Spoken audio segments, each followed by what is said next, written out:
రేపు తెలంగాణ కేబినెట్ సమావేశం జరగనుంది. సీఎం రేవంత్ రెడ్డి అధ్యక్షతన సచివాలయంలో జరిగే మంత్రి మండలి సమావేశంలో కీలక అంశాలపై చర్చించనున్నారు.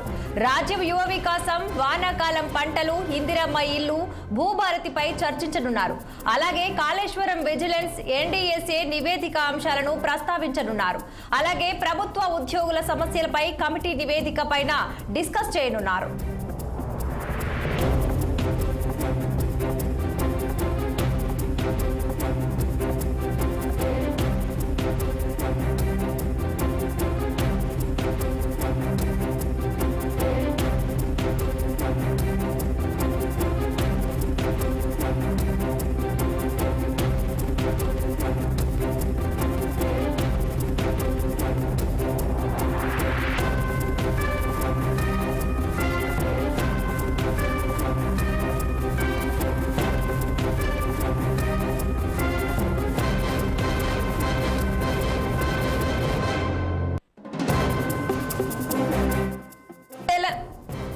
రేపు తెలంగాణ కేబినెట్ సమావేశం జరగనుంది. సీఎం రేవంత్ రెడ్డి అధ్యక్షతన సచివాలయంలో జరిగే మంత్రి మండలి సమావేశంలో కీలక అంశాలపై చర్చించనున్నారు.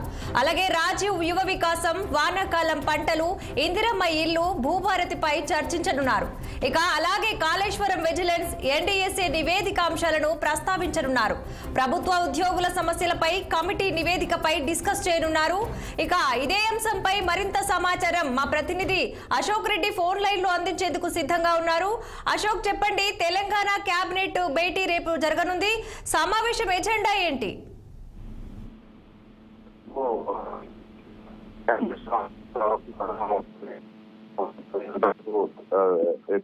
తెలంగాణ సచివాలయంలో కేబినెట్ జరుగుతుంది. ముఖ్యమంత్రి రేవంత్ రెడ్డి అధ్యక్షతన కేబినెట్ సమావేశం జరగనుంది.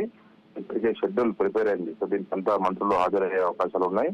సో ఇందులో ప్రధానమైన కొన్ని కీలక అంశాలపై చర్చించే అవకాశాలు కనిపిస్తున్నాయి. ముఖ్యంగా రాజీవ్ యువ వికాసం, వానాకాలంలో పంటలు, రైతు భరోసా, ఇందిరమ్మ ఇండ్లు, భూభారతి, ధాన్యం కొనుగోలుతో పాటు కాళేశ్వరం ప్రాజెక్టు విజిలెన్స్ ఇచ్చిన రిపోర్టుపై ఈ భేటీలో చర్చించే అవకాశాలు ఉన్నాయి. ఇప్పటికే దీనిపైన పవర్ పాయింట్ ప్రజెంటేషన్ ఇవ్వాలని సీఎం ఆదేశించారు. అలాగే ఉద్యోగుల సమస్యల ఏర్పాటుతో ఉన్నతాధికారుల కమిటీ తమ నివేదికను మంత్రివర్గ ఉపసంఘం అందజేయనుంది. సో దీనిపైన కూడా కేబినెట్ లో చర్చించే అవకాశం ఉంది. ఈ రోజు ఉద్యోగ జేఏసీతో అయితే ఉపసంఘం, మంత్రివర్గ ఉపసంఘం కూడా సమావేశం కాబోతుంది. సో వాటికి సంబంధించిన నివేదికలో రేపు కేబినెట్ లో చర్చించే అవకాశాలు ఉన్నాయి. సో ఉద్యోగ సమస్యల పరిష్కార విషయంలో కేబినెట్ లో నిర్ణయాలు తీసుకునే అవకాశం ఉంది. అలాగే త్వరలో స్థానిక సంస్థల ఎన్నికలు నిర్వహించాలని ప్రభుత్వం భావిస్తుంది.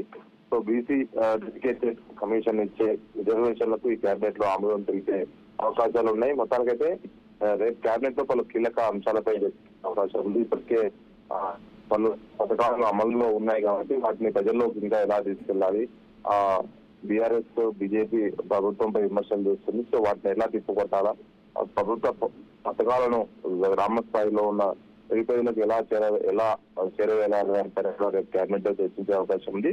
సో ఉద్యోగుల సమస్య అయితే చాలా తీవ్రంగా ఉంది. వాళ్ళకు 4-5 డిఏలు పెండింగ్ లో ఉన్నాయి, ఇంప్రూవ్మెంట్స్ సరిగ్గా లేవు. సో వాటన్నిటిపై కూడా ప్రభుత్వ ఉద్యోగులతో జేఏసీతో చర్చలు జరుగుతూ ఉంది. సో రేపు దానిపైన కేబినెట్ లో కూడా నిర్ణయం తీసుకునే అవకాశాలు ఉన్నాయి. మరొక భూభారతి చట్టం నూతనంగా అమల్లోకి వచ్చింది. సో వాటిలో ఉన్న సాంకేతిక సమస్యలు ఉన్నాయా, వాటిని ఎలా అమలు చేస్తున్నారు, మండల స్థాయిలో ఎలా పనిచేస్తా ఉంది, ఇది సంతృప్తిగా ఉందా భూభారతి అనే దానిపైన ధరణి ప్లేస్ లో భూభారతి తీసుకొచ్చింది ప్రభుత్వం. సో వాటిని పైన కూడా చర్చించే అవకాశాలు ఉన్నాయి.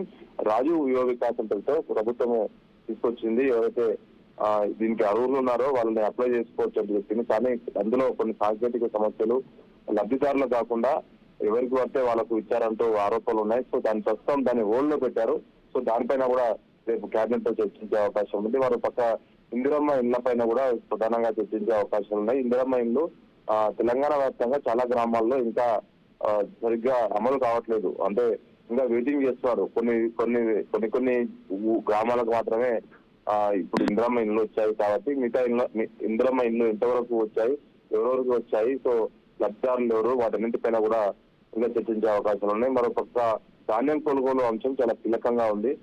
వానాకాలం కాస్త ముందు రావడం, రీసెంట్ గా వారం 10 రోజుల క్రితం ధాన్యం విపరీతంగా వర్షాల్లో పడి తడిసిన ధాన్యం తడిచిపోయింది, చాలా మంది రైతులు ఇబ్బంది పడ్డారు.